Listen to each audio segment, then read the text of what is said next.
आम आदमी पार्टी ने लोकसभा चुनाव को देखते हुए दिल्ली की 7 में से 6 सीटों पर अपने प्रत्याशियों के नाम की घोषणा कर दी है। उम्मीदवारों के नाम का ऐलान कर दिया है। नई दिल्ली लोकसभा सीट से ब्रजेश गोयल, चांदनी चौक लोकसभा सीट से पंकज गुप्ता, पूर्वी दिल्ली लोकसभा से Atishi, north east Delhi Lok Sabha seat से दिलीप पांडे, साउथ दिल्ली लोकसभा सीट से राघव चड्ढा और नॉर्थ वेस्ट लोकसभा सीट से गुगन सिंह।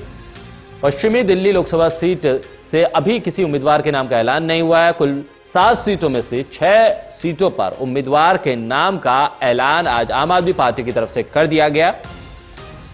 साउथ दिल्ली लोकसभा सीट से राघव चड्ढा उम्मीदवार होंगे, तो वहीं नॉर्थ वेस्ट लोकसभा सीट से गुगन सिंह को उम्मीदवार बनाया गया है।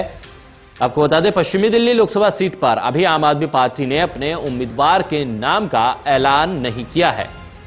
आम आदमी पार्टी ने लोकसभा सीट पर अपने उम्मीदवारों के नाम का ऐलान कर दिया है। आज 7 सीटों में से 6 सीटों पर आम आदमी पार्टी ने अपने प्रत्याशियों के नाम की घोषणा कर दी। नॉर्थ वेस्ट लोकसभा सीट से गुगन सिंह, पश्चिमी दिल्ली सीट अभी घोषित नहीं की गई है। चांदनी चौक लोकसभा सीट से पंकज गुप्ता के नाम का ऐलान किया गया है।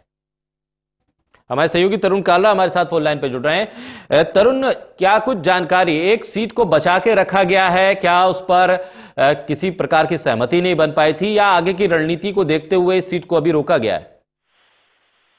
देखिए, औपचारिक तौर पर आम आदमी पार्टी के नेता तो यही बयान दे रहे हैं कि जल्दी वेस्ट दिल्ली की सीट के ऊपर भी कैंडिडेट उतार लिया जाएगा और 2-3 लोग उनकी कंसिडरेशन में हैं। लेकिन बिहाइंड द स्क्रीन चीजों को अगर रिपोर्ट किया जाए तो हाँ, ये बिल्कुल ठीक आंकलन है, क्योंकि वेस्ट दिल्ली की सीट ही 3-3-1 के फॉर्मूले के ऊपर सटीक बैठती है और इसके ऊपर जो समर्थित कैंडिडेट है वो शत्रुघ्न सिन्हा और यशवंत सिन्हा का नाम लिया जा रहा है। तो आम आदमी पार्टी इस समय इस तरह से कांग्रेस पर प्रेशर बनाने के टैक्टिक्स के तौर पर काम कर रही है, जिसके चलते 6 सीटों के ऊपर कैंडिडेट अनाउंस किए गए हैं। और गोपाल राय ने ये भी बयान नहीं दिया है, जब उनसे पूछा गया कि अब बिल्कुल दरवाजे बंद मान लिए जाएं, आम आदमी पार्टी सौगंध खा चुकी है कि अब अकेले ही लड़ा जाएगा, तो गोपाल राय ने इसका जवाब सीधा नहीं दिया, घुमा फिरा के दिया है कि हम तो चाहते हैं कि देश हित में कांग्रेस पार्टी को आना चाहिए और हम सभी सीटों के ऊपर एक ही कैंडिडेट उतारे बीजेपी के उम्मीदवार के खिलाफ। तो आम आदमी पार्टी ने भी ऐसा कुछ संदेश नहीं दिया है कि बिल्कुल अब कुछ नहीं हो सकता है गठबंधन के बंदे नजर। और गोपाल राय के इस टैक्टिक्स को शायद कांग्रेस के जो आलाकमान के नेता हैं और दिल्ली के नेता हैं वो भी बखूबी समझ पा रहे हैं कि किन वजहों से किया गया है। कैमरे पर तो यही कहा जा रहा है कि शीला दीक्षित ने अपने ताजा इंटरव्यू में कल बैठक के बाद बोला है कि अलायंस नहीं होना चाहिए, जिसके कारण अब उन्हें लगता है कि कांग्रेस पूरा अपना मन बना चुकी है। लेकिन अभी मॉडल कोड ऑफ कंडक्ट भी लागू नहीं हुआ है, मतलब चुनाव की तारीखें भी डिक्लेयर नहीं हुई हैं। तो एक आम आदमी पार्टी के सीनियर नेता हैं, वो हमेशा यही कहा करते थे कि जो गठबंधन होगा वो इतनी जल्दी भी नहीं होगा और इतनी आसानी से भी नहीं होगा। तो दोनों ही खेमों की तरफ से भी रस्साकशी सीट शेयरिंग के ऊपर फंसी हुई है और जैसे ही वो फाइनलाइज हो जाएगी तो हो सकता है कि दोनों एक दूसरे की प्रशंसा भी करने लगें। बहुत शुक्रिया तरुण तमाम जानकारी के लिए।